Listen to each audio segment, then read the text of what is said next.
Sintonia da Tarde. E o entrevistado do dia. Muito boa tarde para você, ouvinte da Manhuaçu, para você, internauta, boa tarde. Estamos chegando com o entrevistado do dia e hoje nós vamos trazer como tema 2 de abril, Dia Mundial de Conscientização sobre o Autismo e a luta pela inclusão. Nós temos a presidente da Associação de Mães e Amigos dos Autistas de Manhuaçu, AMAN, através da Roselane Caldeira. Seja bem-vinda, Roselane, boa tarde. Obrigada, Moreira. Boa tarde a todos vocês ouvintes. Roselane, você é mãe de autista e seria importante a gente trazer uma definição para o autismo. Olha, quando eu falo em autismo para mim é amor, tá? Porque você tem que amar incondicional. E eles trazem assim, a gente fala muito do lado ruim do autismo, mas tem um lado bom do autismo, porque o autista ele é muito sincero, muito verdadeiro. Quando o autista chega sorrindo para você, você sabe que aquele sorriso é verdadeiro. Quando o autista chega assim te abraçar, você sabe que aquele abraço é verdadeiro, porque eles não gostam de toque. Então aquele abraço é verdadeiro. Então para mim, definição de autismo é isso, é amor. Porque, assim, eles têm uma pureza incondicional. É aquela essência, né? Como eles falam, a sinceridade da criança, o autista, ele... É muito mais, é mais, sabe? É muito mais. O que ele tiver que falar, a criança já fala, mas o autismo, ele não sabe mentir. O autismo, ele simplesmente vai falar o que ele pensa mesmo, literalmente. Até mesmo por não entender entre linhas. Agora, sobre o transtorno do espectro autista, que é o TEA, nome técnico para o autismo, né? É importante a gente falar um pouquinho, né? O transtorno, né, é um distúrbio do desenvolvimento, ele é um distúrbio neurológico, né? Interação social, comportamento e verbal. São as 3 características mais fortes que tem do autismo. Existem outras, porque nenhum autista é igual ao outro. Então existe são os déficits, são essa parte, né? Então, esse transtorno do espectro do autismo, né, que é o que vem falar que é o TEA, que eu nem tenho, mas fala assim, autismo, TEA,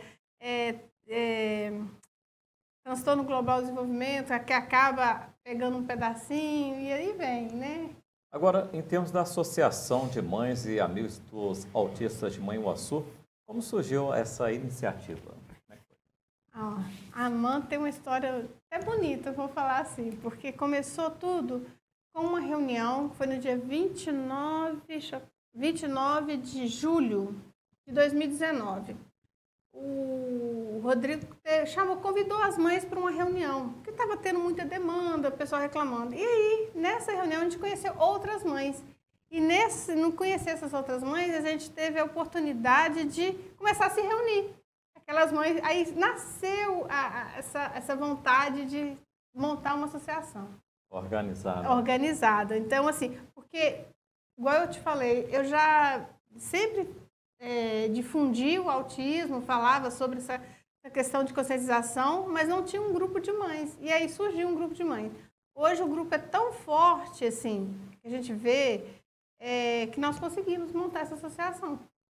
E, logicamente, que a associação vai mostrar a força, o mesmo objetivo, né? O mesmo caminhar, não é? Sim, é porque justamente na hora que juntou essas mães, buscando as mesmas coisas para o filho, né? Para o seu filho, então assim, a gente tinha as mesmas ideias, as mesmas dificuldades.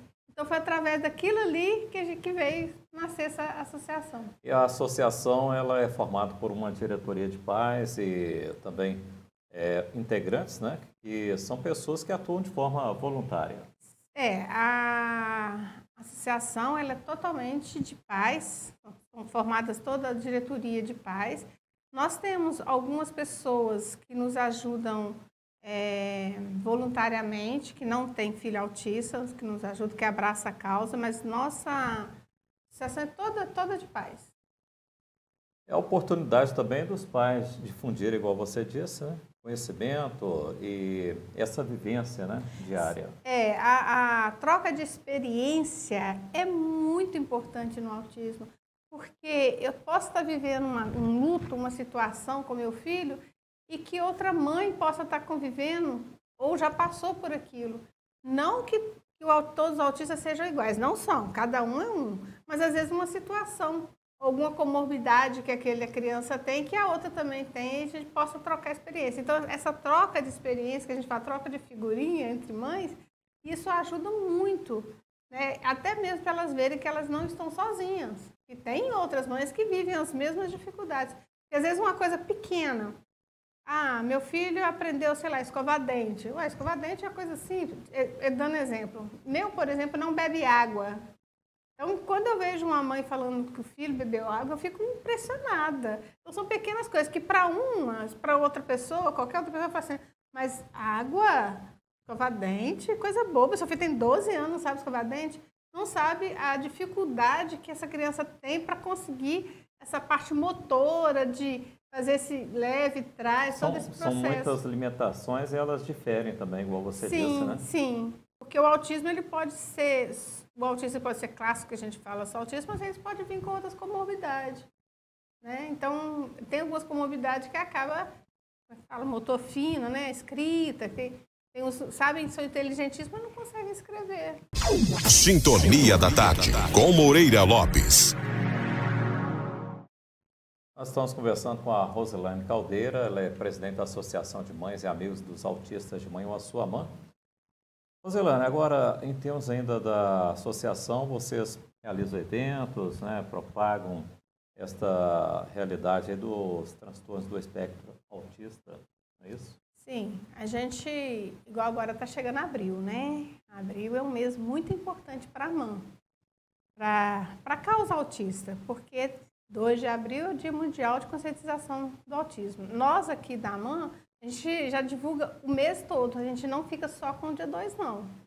E além disso, nós temos ainda dia 18 de junho, que é Dia do Orgulho Autista, e em setembro nós temos o Dia da Inclusão também do Autismo. Então, a gente são pelo menos 3 vezes no ano, a gente está sempre falando. Agora, em abril, a gente divulga mais. E um dos lugares que a gente mais trabalha com relação a isso são escolas, né? Nas escolas, nas ruas, a conscientização. E além das nossas reuniões, que essas reuniões que a gente faz, mensais, é aberta ao público. Quem quiser ir lá conhecer o nosso trabalho, conhecer o que é autismo, o que é a AMAN, estamos lá de portas abertas. Agora, os sintomas, primeiros sinais do autismo, eles aparecem quando, geralmente? Olha, a partir de 1 ano e 8 meses já se consegue fazer um diagnóstico de autismo. Aí, por exemplo, hoje, com o conhecimento que eu tenho, eu teria diagnosticado meu filho com 6, 7 meses. Porque na hora do amamentar, o não olhar no olho, o não interagir, o querer ficar só no berço, ele não gostava de colo. Então, assim, hoje com o conhecimento que eu tenho, eu teria detectado isso mais cedo, sabe? Mas o diagnóstico dele só veio mesmo com 3 anos e meio, com quase 4 anos. Existem causas que podem provocar o desenvolvimento do transtorno do espectro autista? Não existe nada externamente que cause o autismo. O autismo, a criança nasce, é do gene dela, né? É um transtorno que vem da criança mesmo, assim, né? Na formação dele. E aí não existe nada. O que se fala hoje, né, cientificamente, é que pode ser um gene que o pai ou a mãe tem, que aí no juntar com o gene do outro, acaba esse autismo vindo. Mas isso está em estudo também. Até hoje é uma causa misteriosa, vamos falar assim. Mas externamente, não. Agora, existem algumas situações que podem agravar algumas comorbidades. Se você come alguma coisa que vamos falar assim, a caseína no leite, ela é algo que infecciona o seu intestino. Automaticamente, isso vai prejudicar o autismo. Entendeu? Mas não quer dizer que a caseína causou o autismo. São coisas que podem causar comorbidade. Perfeito. Você falou que se tivesse o conhecimento que você tem hoje, teria identificado, no caso do seu filho, bem precocemente, né, o autismo. Sim. Como é que é o tratamento e essa também importância de ser identificado mais cedo? A importância é importantíssima. Hoje a gente luta justamente para que seja precocemente, né, ter o diagnóstico precoce. A gente tem uma briga muito grande em relação a isso, porque vai deixando assim, ó. O pai dele falou com 4 anos. O vô falou, sabe? Então vai deixando, vai deixando. E quanto antes você inicia as terapias, porque no caso do autismo, o tratamento são terapias, que são terapias motoras, terapias com psicólogo, psicomotricidade, fonoaudiólogo, fisioterapeuta. Então é um grupo, é multidisciplinar assim, de vários terapeutas para se formar esse tratamento, né? E às vezes as mães têm muita dificuldade, porque às vezes consegue o fono, mas não consegue o fisioterapeuta. Consegue o fisioterapeuta, não consegue o terapeuta ocupacional. E tem que trabalhar em grupo isso. Então, é muito complicado às vezes essa questão. E aí, que a gente fala do precoce é justamente isso. Até os 4 anos, o amadurecimento do cérebro, a elasticidade dele é muito grande. Então, assim, é a hora que você tem que mais trabalhar, mais incentivar a criança nesse período. E aí, quanto mais tardio, né, nós vamos perdendo os neurônios. Então, isso vai diminuindo as chances de sucesso, vamos falar lá na frente. Aí você até citou algumas características em termos dessa identificação, né?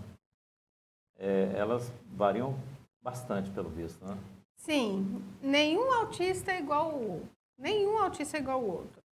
Então, assim, o que hoje se foca muito é a questão da interação social, porque normalmente ele não consegue estar em ambiente que tem muita gente, muito né? Som, com desconforto, aquela coisa. O som, tem crianças que aceitam de boa o som, tem crianças que não. Porque às vezes o barulho que está se fazendo não é aquele barulho que você está ouvindo. Porque para ele é muita carga sensorial ao mesmo tempo. Você imagine você assim, Moreira, você está num lugar que você nunca foi, você acordou num lugar, você fala inglês, você acorda na Alemanha, que você não fala alemão do nada. Você tem que aprender a conviver com tudo aquilo ali. E eles, assim, é tudo muito intenso. Ele não consegue separar o barulho. Eu estou aqui, né? A gente está aqui conversando, tem um ar-condicionado ligado, tem o relógio ali, tem, né, o celular. Tudo isso vem ao mesmo tempo para ele. A gente consegue separar, isso não me incomoda. Para eles é tudo ao mesmo tempo. Aí é onde que vem as estereotipias, que é para eles auto se regular. E quando você vê, às vezes, uma criança balançando as mãozinhas ou pulando, ele está se autorregulando, porque a carga sensorial está muito alta para ele. Ô, Roselane, então nós podemos entender que o autismo não é uma doença. Sim, autismo não é doença. Autismo é uma síndrome, no qual a criança nasce com essa síndrome, que é uma síndrome que é neurológica, né? Tanto que fisicamente é uma criança igual a outra. Quem vê uma criança já fala, essa criança não tem nada, não. Em termos dessa identificação também, até é interessante. Tem pessoas que ainda não conseguem distinguir o autista de uma pessoa que seja portador de necessidades especiais, por exemplo. Mas o autismo é considerado uma pessoa deficiente, de acordo com a lei que... Eu não lembro o número de lei, essas coisas não. Mas é de dezembro de 2012 e foi pelo decreto em 2014. Se eu quiser, eu até olho a lei aqui. Então, assim, ele é considerada deficiente, com todos os direitos de uma pessoa deficiente. Agora, só que ela não é visível. Aí eu vou te falar, não sei se você já conhece, que é o cordão do girassol. Que é onde que... quando você vê uma pessoa usando o cordão, é porque ela tem uma deficiência que não é visível. Então, aí a gente usa muito o cordão para identificação, porque no caso do autismo, não é visível, né? Você não olha a pessoa e fala assim, essa pessoa é autista. Aí você conversa, você tenta dialogar, não dá certo. Perfeito. Agora, em termos da luta pelo tratamento do autista, como é que está isso? Hoje, nós buscamos como associação, né? Junto aos poderes públicos, a gente melhorar isso. Porque na área pública ainda tem muito a melhorar, né? Em relação Não se consegue uma consulta fácil, a consulta é muito cara, o tratamento é muito caro para fazer particular. Então, hoje a gente busca, né, parcerias, descontos, junto a esses profissionais para que a gente possa oferecer, que é o que a gente consegue hoje. Quando a gente consegue uma emenda, a gente repassa, mas, né? O autismo não tem cura. Autismo não tem cura. Criança que nasce autista, ela vai morrer autista. Não existe uma cura até o presente momento, não. Porque justamente ela é uma síndrome, ela nasceu com isso. Ela não é uma coisa que né, se você ficou doente, tomou remédio e curou. Não existe. No momento agora que nós já temos o encerramento, seria importante a gente fazer até a reflexão em termos de respeitar as diferenças, inclusão. Fale um pouquinho sobre essa realidade. Respeitar a diferença é o que a gente mais busca. Esse ano, a campanha mundial assim, do autismo aqui no Brasil, no mundial fala que é no Brasil, né, que é mais a Associação do Autismo que vem trabalhando, até fala justamente sobre conscientizar e respeito, né, ter mais consciência e respeito. E a gente fala justamente essa diferença é um passo muito grande para a sociedade, porque é a forma do mundo, né, de ensinar as pessoas, é a forma do crescimento do país, só através desse respeito às diferenças. Do mesmo jeito que eu respeito o seu trabalho, do mesmo jeito que eu respeito pai e mãe, a gente tem que respeitar o outro que não consegue conviver com o mesmo ambiente, o outro que tem alguma dificuldade de comunicação. Acho que isso vai engrandecer, só vem engrandecer ao mundo. Aquele que queira conhecer o trabalho da associação, como é que é? Tem um contato, tem um site? Nós temos site que é amaan, né? amaan.com.br. Nós temos o Instagram, que é amaan670, lá a gente divulga bastante, e temos também Facebook. Nós temos a rede completa. E lá tem os telefones de contato da nossa secretária, né, que posso dar apoio. No Instagram pode chamar no direct, que a gente vai respondendo. É importante que a comunidade conheça a causa autista, não é? Sim, eu acho que é muito importante conhecer. Está aberto lá, todo terceiro sábado. Quem quiser ir lá conhecer o nosso trabalho, será muito bem-vindo. Né? Nosso trabalho que é feito lá, está aberto à sociedade para conhecer um pouquinho mais do autismo, conhecer um pouquinho mais dessa conscientização, porque se a gente não conscientizar, se você não souber o que é, né, fica complicado de você entender. Rosilane, agradecemos a participação, tá? E os esclarecimentos é oportuno. Eu que agradeço a você, Moreira. E assim, hoje nós destacamos no entrevistado do dia o tema 2 de abril, Dia Mundial de Conscientização sobre o Autismo, também a luta pela inclusão, conversando com a Rosilane Caldeira, presidente da Associação de Mães e Amigos dos Autistas de Manhuaçu, AMAN. Para você, ouvinte da Manhuaçu, um abraço, boa tarde. Para você, internauta, muito boa tarde. Sintonia da Tarde. E o entrevistado do dia.